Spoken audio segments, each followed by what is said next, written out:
Price Lord. எப்படி இருக்கீங்க? சந்தோஷமா இருப்பீங்கன்னு நான் சுவாசிக்கிறேன். இன்றைக்கு கர்த்தர் கொடுக்கிற ஒரு வார்த்தை மல்கியா 2ஆம் அதிகாரத்தின் 7ஆம் வசனம். ஆசாரியனுடைய உதடுகள் அறிவை காக்க வேண்டும், வேதத்தை அவன் வாயிலே தீடுவார்களே, அவன் சேனைகளுடைய கர்த்தரின் தூதன். இன்றைக்கு எந்த ஊழியக்காரர்கிட்ட பேசுறாங்கன்னு தெரியல, எந்த ஊழியக்காரர்கிட்ட ஆண்டவர் பேசுறாருன்னு தெரியல, எந்த தேவனுடைய பிள்ளை கிட்ட ஆண்டவர் பேசுகிறாரு என்று எனக்கு தெரியாது.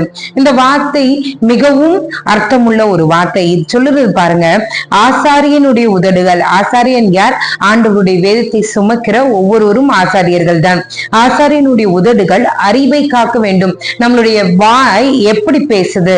அறிவான வார்த்தைகளை பேசுதா, இல்லைன்னா அறிவிலித்தனமாய் காரியங்களை நம்ம செய்து கொண்டிருக்கிறோமா? முதலாவது சொல்றாரு அறிவை காக்க வேண்டும். அறிவு நம்ம பேசுகிற வார்த்தையில வெளிப்பட வேண்டும். இரண்டாவது, வேதத்தை அவன் வாயிலே தேடுவார்களே. அப்படின்னா என்ன? உலக பிரகாரமான வார்த்தைகளை பேசுகிறதை காட்டிலும் கர்த்தருடைய வார்த்தைகளை அடிக்கோலிட்டு கர்த்தருடைய வார்த்தைகளை பற்றி பேசுகிறதை இந்த உலகம் நம்மளுடைய வாயிலிருந்து எதிர்பார்க்கும் என்று கர்த்தர் சொல்கிறார். அப்படின்னா என்ன? ஒரு ஆசாரியன் வந்தாலே ஆண்டவரை அறிந்தவங்களும் சரி அறியாதவங்களும் சரி அவங்க வாயிலிருந்து அறிவை எதிர்பார்ப்பாங்க. ரெண்டாவது, அவர்களுடைய வாயிலிருந்து கர்த்தருடைய வசனத்தை அவர்கள் தேடுவார்கள். இந்த உலகத்தார். மூன்றாவது காரியம் சொல்றாரு, அவன் சேனைகளுடைய கர்த்தரின் தூதன். அவர்கள் யாராம்? கர்த்தருடைய தூதன். இன்றைக்கு இதை பார்த்து கொண்டிருக்கிற ஊழியக்காரியே, சோர்ந்து போயிருக்கீங்களா? நான் யாரு? எல்லாராலும் ஒதுக்கப்படுறவங்க, தேவைக்கு யூஸ் பண்றாங்க, அப்புறம் தூக்கி போட்டுறாங்க.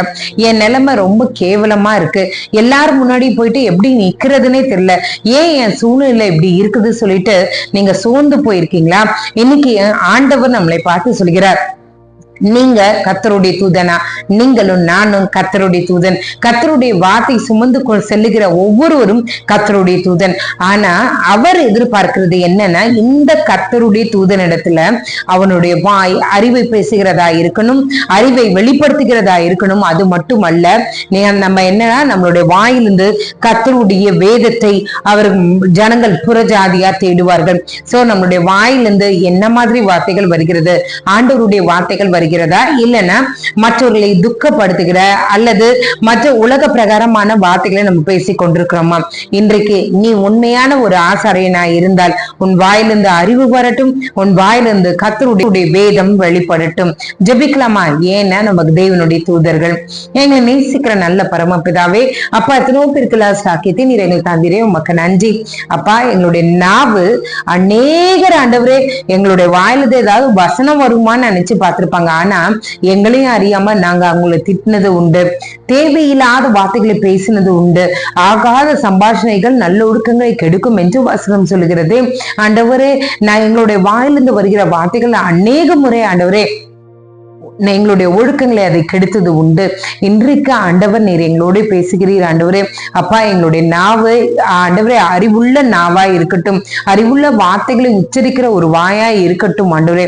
அது மட்டும் இல்ல ஆண்டவரே, எங்களுடைய வாயிலிருந்து வேதத்தின் வார்த்தைகள், நீர் எதிர்பார்க்கிற வார்த்தைகள் எங்களுடைய வாயிலிருந்து வெளிப்படட்டும் ஆண்டவரே. அது அநேகரை ஆண்டவரே சுகமாக்குமே, காயங்களை கட்டுமே. எங்க நாவிலிருந்து ஆண்டவரே வேதத்தை குறித்ததான வசனங்கள், வேத வசனங்கள் ஆண்டவரே, வேதத்தை குறித்ததான வார்த்தைகள் மட்டுமே எங்க நாவிலிருந்து வெளியே வர கிருபை செய்யுங்க ஆண்டவரே. அப்பா, உம்முடைய உண்மையான தூதனாய், நீர் எதிர்பார்க்கிற தூதனாய் வாழக்கூடிய ஒரு வாழ்க்கையை நீர் எங்களுக்கு தாங்க ஆண்டவரே.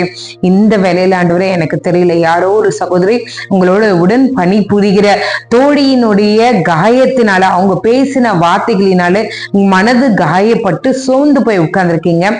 காயத்தை கட்டுகிறவர் கர்த்தர். நீங்க கர்த்தருடைய தூதன். அவங்களுடைய கண்ணுக்கு வேணும்னா நீங்க மூன்றாவது இல்லைன்னா கேவலமான ஒரு ஆளாய், நபராய், இல்லைன்னா உங்களுடைய சூழ்நிலைகள் கீழாய் தள்ளப்பட்டதாய் இருக்கலாம். இன்றைக்கு கர்த்தர் உங்களை பார்த்துதான் சொல்றாரு, நீங்க கர்த்தருடைய தூதன். ஹல்லேலூயா. நீங்க கர்த்தருடைய தூதன்.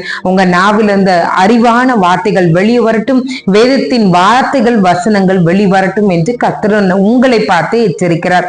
அப்பா, இந்த இரவிலே தூக்கம் இல்லாமல் யார் யார் கஷ்டப்படுறாங்களோ ஒவ்வொருவருக்கும் நல்ல சுகம், பலன், ஜீவனை தாங்க, சுகத்தை தாங்க, பலத்தை தாங்க. நீரே கூட இருந்து வழி நடத்துங்க. எல்லாவற்றும் கையில ஒப்படைக்கிறேன். இயேசுவின் மூலம் ஜெபம் கேளும் நல்ல பரமபிதாவே. ஆமென், ஆமென், ஆமென்.